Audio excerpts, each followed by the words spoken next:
Bismillahirrahmanirrahim. Alhamdulillahi Rabbil Alamin. Wa sallallahu wa sallam wa baraka ala nabiyyina Muhammad wa ala alihi wa sahbihi ajma'in. Para que no sea una clase así de solamente que yo hable, quiero pedirles algo. ¿Quién me menciona un beneficio de la búsqueda del conocimiento? ¿Algún aya del Corán, algún hadith, alguna... ¿Quién me puede decir algo? ¿Qué mérito tiene buscar el conocimiento? Sentarnos, reunirnos a estudiar la palabra de Allah. Que Allah te recompensa más. Que dice que si hay niveles entre creyentes, que el que no busca, el que se busca. El que busca, que hasta él le abre puertas que para la inmensa mayoría están cerradas. Y le hace saber más cosas que la mayoría no sabe. Y le hace entender, cuando lee o escucha algo, le hace entender realmente lo que es. Y aparte también de como que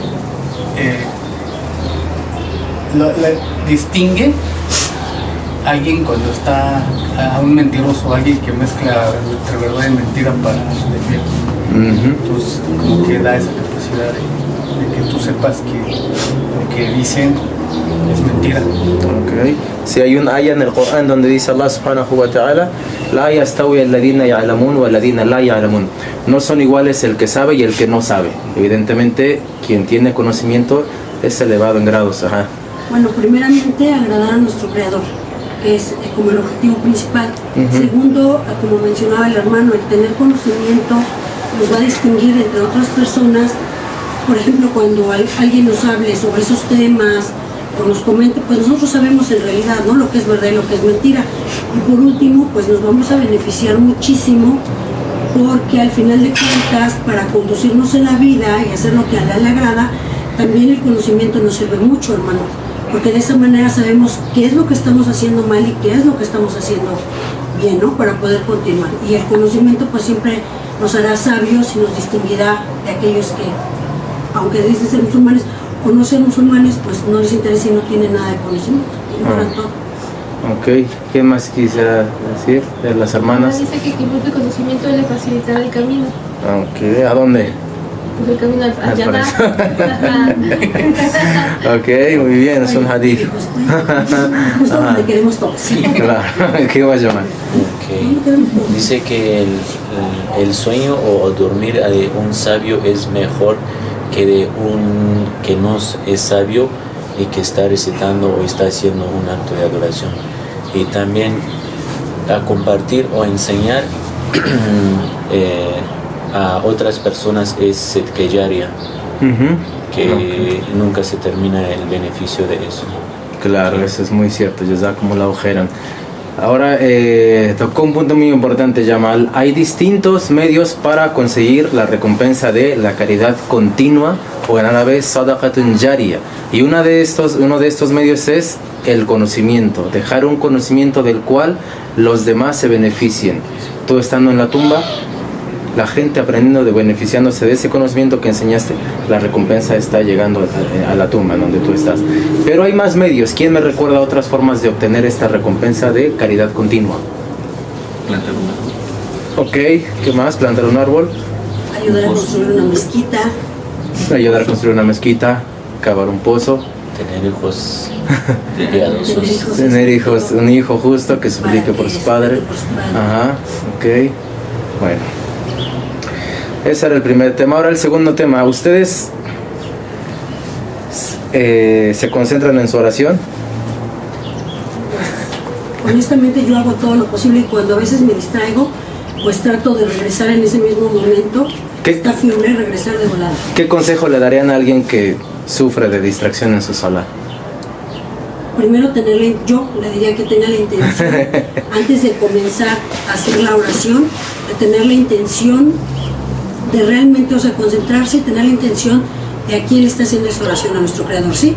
Y después, pues que si de alguna manera divaga o se distrae, inmediatamente hasta Astaghfirullah y regresar y así las veces que sea necesario hasta que logre dominar esas distracciones. Es un poco difícil, pero no imposible si se lo pedimos a Allah en oración.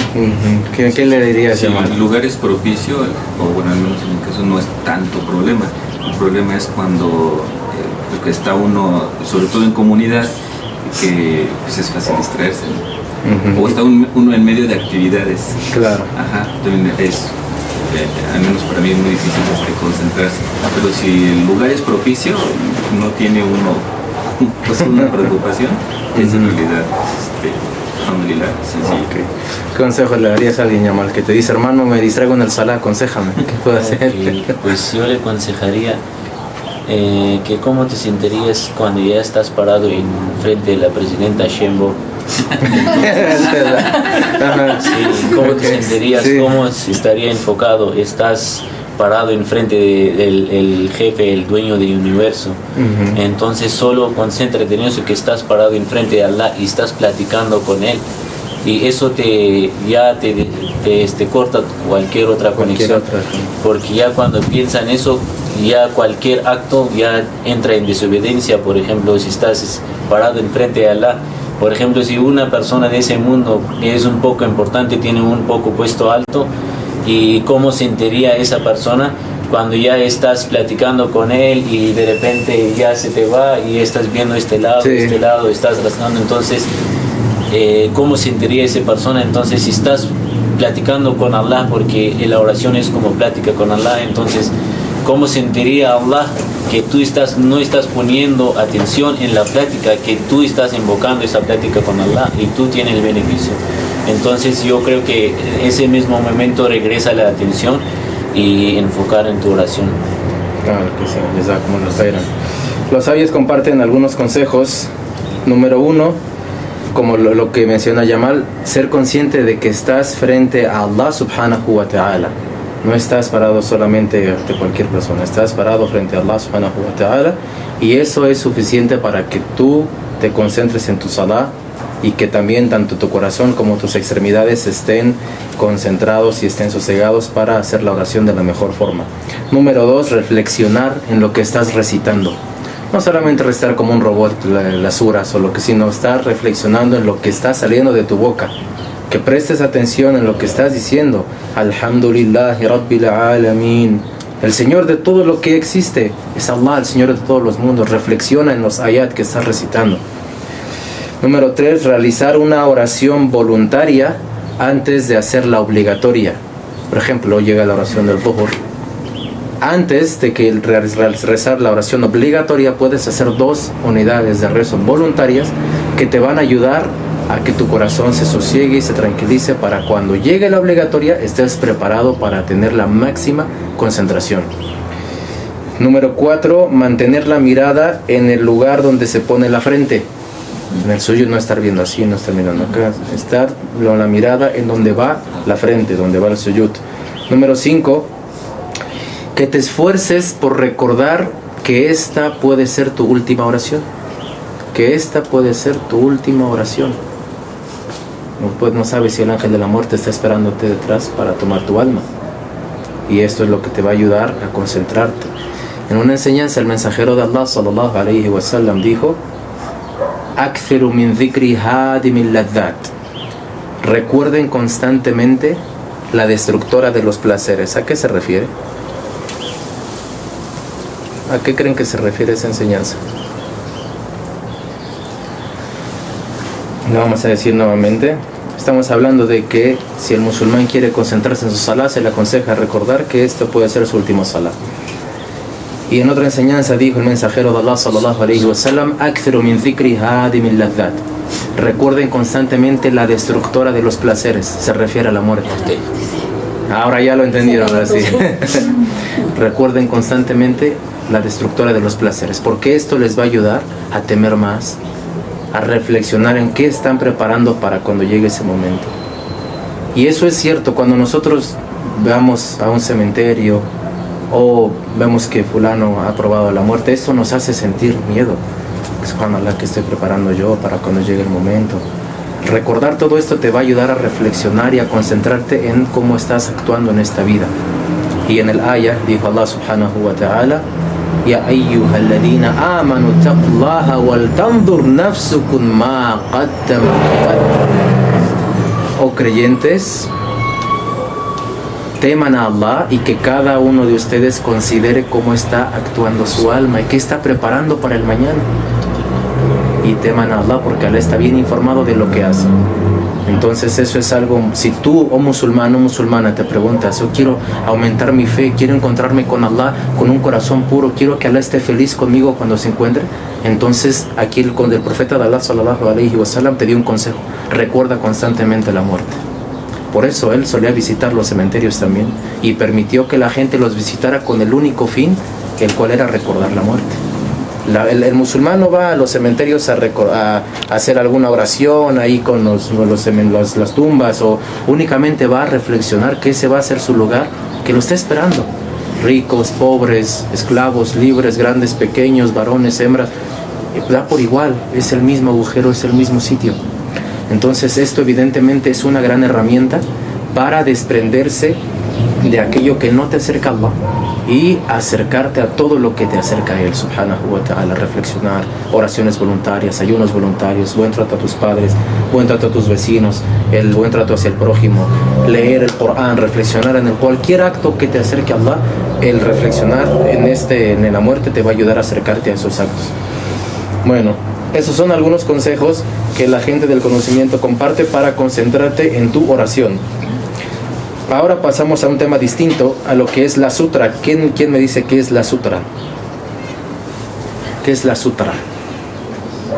La sutra es el objeto que se pone frente a donde está rezando el musulmán, el cual protege la oración del musulmán.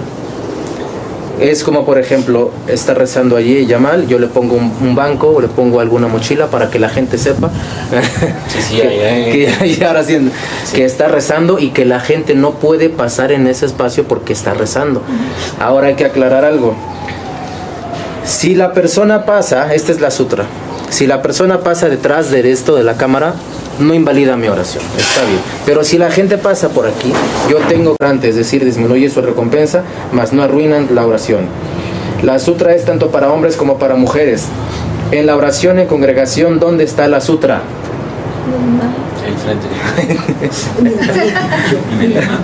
En donde está el imam, exactamente. Entonces, si están las filas de los musulmanes, 3, 4 filas aquí, y llega un musulmán tarde y pasa frente a ustedes, ¿ustedes tienen que prohibirlo? No, porque dice Yamal que sí, no es el imán. aquí dice un sabio que sí, dice un sabio que no. ¿Qué más? ¿Hay quién nos contradice? No sé. Yo digo, No tienen que impedirle porque la sutra está el imán.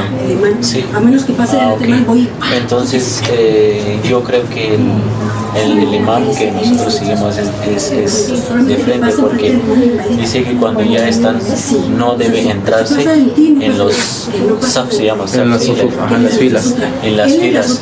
Él sí tiene la Sí, sutra, claro. porque si se entra, entonces es un pecado que estás entrando enfrente de las filas.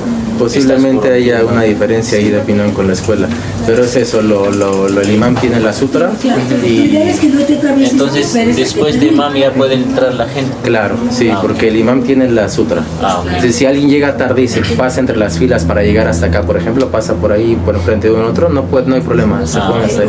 Sí, claro, la tiene, claro, siempre la va a tener hasta adelante el imán. Bueno, el imam An-Nasa'i rahimahullah registró un hadith en el cual algunos de los sahaba radallahu anhum jami'an. ¿Quiénes son los sahaba?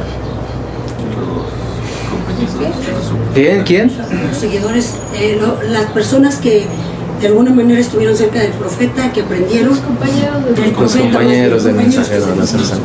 que ¿Qué significa sahabi? La palabra sahabi es el singular. Sahabi singular significa compañero. Sahaba es el plural, compañeros. Ahora, la gente de los sabios del hadith describen a la palabra sahabi. Dicen, ¿quién es el sahabi? ¿O a poco cualquier persona va a ser sahabi? No. La palabra sahabi se le da a todo aquel que vio al profeta y creyó en él, creyó en su mensaje, ¿vale? Eso es un sahabi. Pero, por ejemplo, quien vio al profeta y murió el profeta y él no era musulmán, la persona que lo vio, es decir, no se le considera sahabi porque no creyó en su mensaje, ¿entiende? aquellos que estuvieron cerca y creyeron. Vale. Entonces, los sahabas solíamos decir, dice el Imam Nasa'i, As-salam ala Allah, as-salam ala Jibril, as-salam ala Mikail.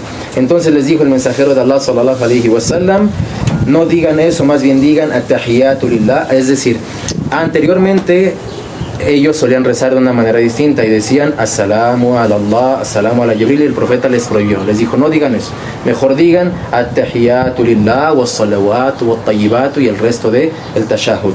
Esto es para aclarar que como el profeta de Allah sallallahu alayhi wa sallam lo solía corregir para que rezaran de la forma correcta. Bueno, aquí en este libro nos incluye el tema del qunut. Se ha afirmado el qunut se ha afirmado en el witr, lo que es la oración impar, pero en las oraciones obligatorias el qunut se realiza cuando haya alguna dificultad o alguna calamidad que acontezca a los musulmanes. Y los sabios difieren en el veredicto que tiene el qunut de forma constante en cada oración, porque hay un grupo de musulmanes que el qunut lo hacen ya diario, lo hacen siempre. Es como el que hacemos en Ramadán, cuando ya estamos rezando el último y hacemos la súplica, ese es el qunut. Entonces es permitido hacerlo, pero cuando haya una dificultad, alguna calamidad que le acontezca a los musulmanes. Y los sabios difieren en lo siguiente, difieren en aquellos musulmanes que lo hacen ya diario, si es permitido o no es permitido, y una diferencia de opinión. El siguiente punto que nos comparte el autor del libro, rahimahullah, es la postración o suyud as-sahu, la postración del olvido. Dice, se lleva a cabo en 3 situaciones: cuando se realizan más cosas de lo legislado en la oración, o cuando se realizan menos de lo legislado en la oración, o cuando hay duda de cuánto es lo que se ha rezado. Esas son las 3 ocasiones cuando se lleva a cabo el suyud as-sahu. Son las 2 unidades, las 2 suyud que se hacen para cuando te confundiste cuánto recé más, recé menos, se hacen esos 2 suyud para que ya tu oración inshallah sea válida. La postración del olvido se realiza después del taslim o antes del taslim, aunque lo mejor es hacerla antes del taslim si al musulmán le faltó alguna unidad de rezo. La repito para que esté claro, aunque lo mejor es hacerla antes del taslim si al musulmán le faltó alguna raka, alguna unidad de rezo, y es lo mejor hacerla después del taslim si el musulmán hizo más de alguna raka, una unidad de rezo, o si sintió duda, también lo mejor es hacerla después del taslim. Aunque sean distintos los errores del imam durante la oración, es suficiente una postración del olvido. Por ejemplo, si el imam se confundió varias veces en el salah, es suficiente con que haga una vez los 2 suyud as-sahu. No es que tenga que hacer 2 suyud por cada error que tuvo, es suficiente esos 2. Si durante su rezo se acuerda que le falta algún movimiento de su oración, entonces se levanta, lo hace y realiza la postración del olvido, tal como lo hizo el mensajero sallallahu alayhi wa sallam cuando terminó la oración del Dhuhr y le dijeron: oh mensajero de Allah, te faltó una raka, una unidad de rezo, y él dijo: no, lo recé completo. Entonces preguntó a los demás: ¿es cierto lo que dice fulano? Dijeron: sí, te faltó esta otra unidad de rezo. Entonces regresó e hizo los suyud as-sahu, e hizo las postraciones del olvido. Es necesario que sean 2 hombres los que corrijan al imam si se equivocó en la oración. Uno solo no es aceptado.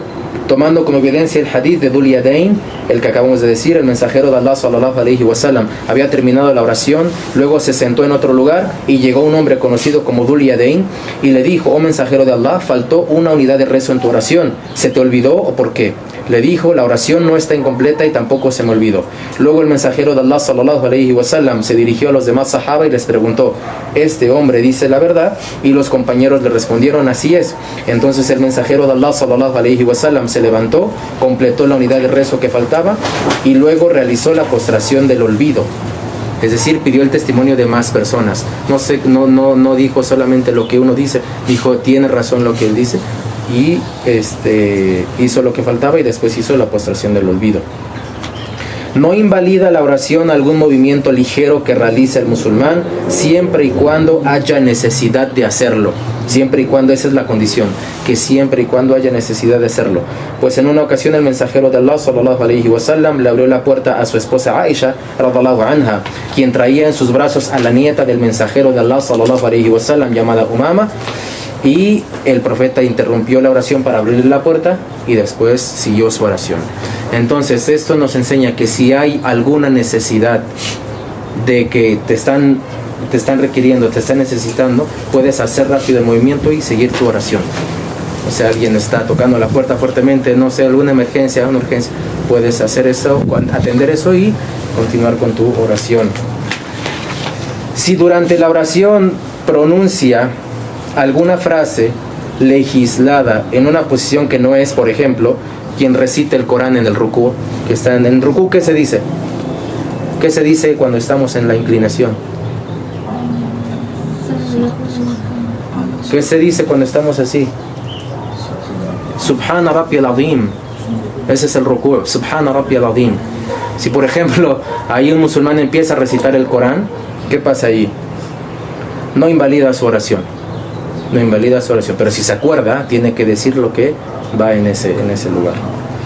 Si el musulmán olvida un pilar de la oración, que ya los estudiamos, en la primera unidad de rezo, y recuerda que olvidó ese pilar mientras ya está haciendo la segunda raka o la segunda unidad de rezo, entonces que cumpla con el pilar que se le olvidó, y de ese modo esta segunda unidad pasa a tomar el lugar de la primera, y no debe repetir la súplica de apertura, y el orante debe realizar la postración del olvido.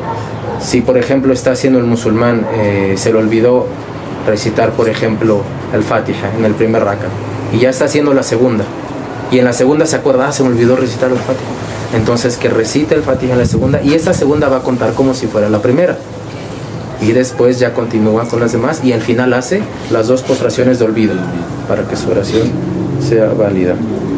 Entonces va a ser, por ejemplo, si es la oración de 4 unidades, entonces si le olvidó Fatiha, va a realizar 5 unidades. Si se le olvidó la primera, por ejemplo, dice que si en el primer rakat se te olvidó. Ajá, sí, van a ser 5. 5. Siempre agregas una que es la que se le olvidó. En el número que estés, por siempre agregas una. Ok, si se olvidó de hacer el primer tashahhud y se acordó antes, ¿en qué posición se hace el tashahhud? ¿En qué posición se hace el tashahhud? Tashahhud Sentado. Se hace sentado. Ok. Si se olvidó de hacer el primer tashahhud y se acordó antes de que se levante, entonces que regrese y haga el tashahhud. Que regrese y haga el tashahhud. Y si se acuerda cuando está de pie, antes de que empiece con Surah al-Fatiha, los sabios difieren. Un grupo de ellos dice que debe regresar y hacerlo, y otro grupo dice debe continuar y hacer la postración del olvido, sujud al-sahw, ¿vale? Es válidas las dos cosas. Inshallah son válidas. Si lo termines, o si ya te levantaste y ya sigas la postración del olvido. Tomando como evidencia el hadith del Mughira radhiyallahu anhu, registrado por el imam Abu Dawud rahimahullah, quien tenga duda en cuántas unidades de rezo ha hecho en su oración debe aferrarse a la certeza. Quienes presten atención a esto, quien tenga duda en cuántas unidades de rezo ha hecho en su oración debe aferrarse a la certeza, es decir, tomar aquello de lo que esté seguro y dejar aquello por lo que está dudando. ¿Se entiende ese tema? Sí. Es decir, no, pues yo estoy seguro que sí se completo, es quedarte con eso. Pero si es mayor la duda, mejor ya te... Sí.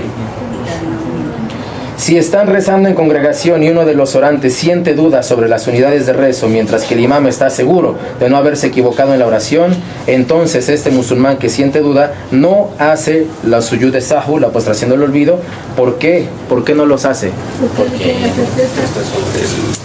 Porque es el imam el que los está dirigiendo. Él es el que tiene la responsabilidad. Si ustedes están rezando y uno de ustedes siente la duda, no. El siguiente capítulo es la oración de las personas con excusas, enfermos, edad avanzada, viajeros. Alguna lesión, algún problema. Claro. Es necesario que el enfermo rece de pie, tomando como evidencia el hadith de Imran radhiyallahu anhu, quien dijo cuando el mensajero de Allah sallallahu alaihi wasallam dijo que rece de pie, y si no puede entonces que rece sentado. Es decir, no vas a decir directamente estoy enfermo, voy a rezar sentado. Ahí esto fue revelado gradualmente. Primero dijo quien rece de pie. Si el enfermo no puede rezar de pie, entonces que rece sentado, y si no puede sentado, entonces que rece acostado. Y este hadith lo registró el imam al-Bukhari rahimahullah y también el imam Nasa'i, y en la narración del imam Nasa'i rahimahullah se menciona, y si no puede, que lo haga recostado. Y al momento de hacer el rukú y el suyud, ¿cómo lo va a hacer? Inclinando la cabeza. Con la cabeza, tanto como pueda, tomando como evidencia el hadith en el cual dijo el mensajero de Allah sallallahu alaihi wasallam lo que les haya ordenado, háganlo tanto como puedan. Háganlo tanto como si puedan. estás en un hospital, a lo mejor enfermo, y estás, pues lo haces de la manera, inclinándote lo más que puedas, pero que no pierdas Claro, tu oración. tanto como puedan. Por eso el Islam es la religión de la misericordia, no te exige hacerlo tal cual. Si estás con esta excusa, estás enfermo, bueno, tanto como puedas, esfuérzate por hacerlo.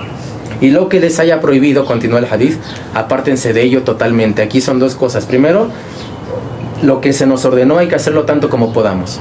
Y lo que se nos haya prohibido, ahí no dice aléjense tanto como puedan. Ahí te dice aléjate totalmente. Ahí sí, aléjate totalmente. Es permitida la oración sobre la montura o medio de transporte en estos días, coche, avión, algún medio de transporte, ya sea que el medio de transporte esté en movimiento o esté parado. Cualquiera de los dos permitido. La oración, capítulo siguiente, si se dan cuenta son capítulos muy cortos, ¿tienen prisa o no? Vale, ya son 3 páginas. Capítulo siguiente, la oración del viernes. Es obligatoria para todo hombre musulmán que haya alcanzado la pubertad y sea consciente.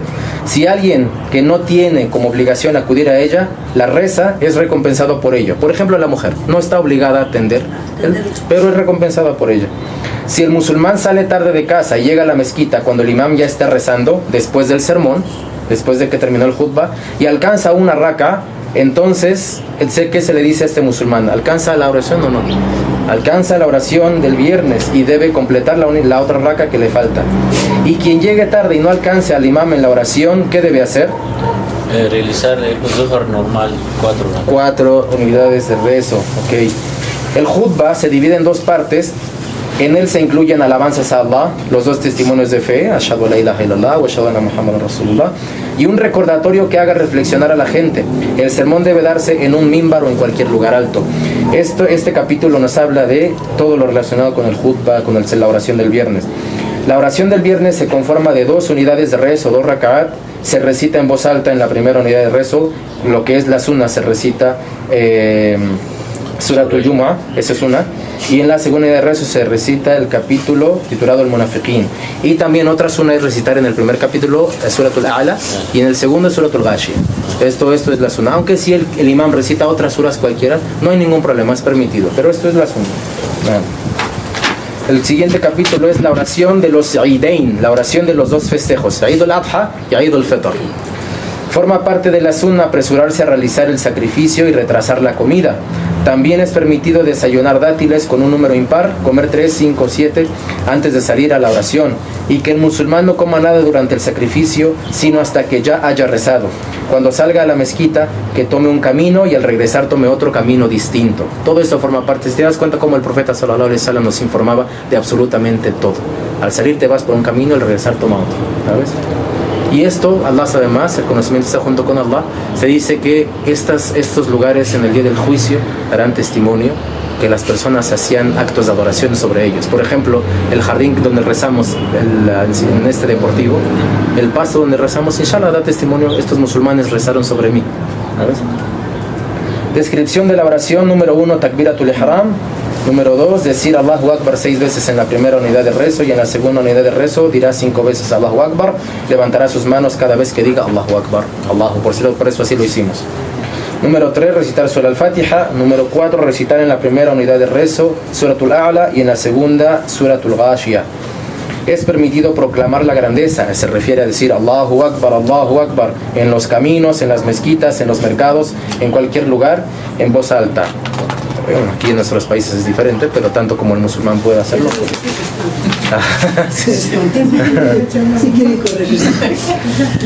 Siguiente capítulo, Salatul Kusuf, la oración del eclipse. Su tiempo es desde que comienza el eclipse hasta que éste desaparece. Desde ahí comienza la oración del eclipse. La oración del eclipse es una sunna establecida para el residente y para el viajero. La pueden hacer tanto el residente como el viajero. Es una sunna mu'akkada, una sunna establecida, incluidas las mujeres. Forma parte de la sunna recordar a Allah, suplicar a Allah, pedirle perdón de Allah, dar caridad. La oración del eclipse no se repite si el eclipse aún no desaparece. En ese caso los musulmanes recuerdan a Allah y piden su perdón hasta que el eclipse desaparezca. El llamado para la oración del eclipse es Salatu Jami'a. Salatu Jami'a, así se llama cuando hay un eclipse, Salatu Jami'a.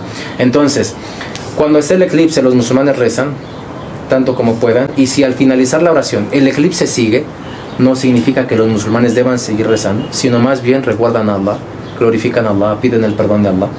Y como está en el hadith, el eclipse no es o no se presenta debido a la muerte de algún justo, de algún sabio, sino que más bien son signos de Allah con los cuales causa el temor en sus criaturas. ¿Acaso cuando hay un eclipse la gente se asusta? ¡Ay, subhanallah, qué va a pasar! Esto lo hace para que la gente vuelvan a Allah, pidan el perdón a Allah. Por eso los musulmanes suplicamos, pedimos el perdón de Allah subhanahu wa ta'ala. Se rezan 2 unidades de rezo en voz alta, se prolonga la recitación, el rukú y el suyud se hacen largos, para que luego no se extrañen si hay algún eclipse y estamos haciendo largo, eso es así se hace. En la primera unidad de rezo serán 2 rukú y en la segunda 1.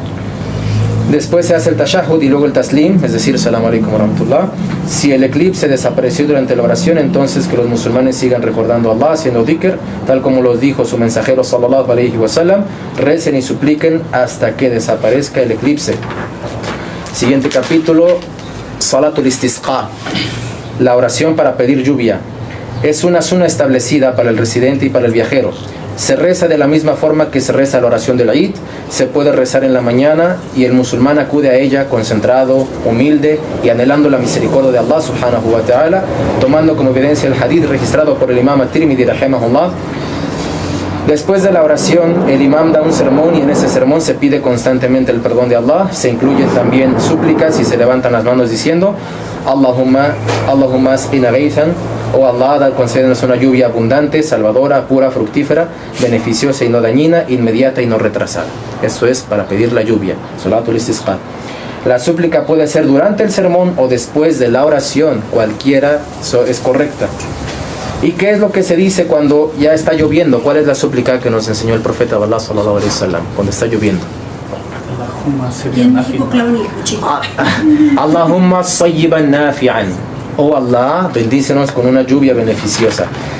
Alhamdulillahi rabbil alamin wa salatu wa salam ala rasulillah wa ala alihi wa sahbihi ajma'in wa alhamdulillahi alladhi bi ni'matihi tatimmu salihat.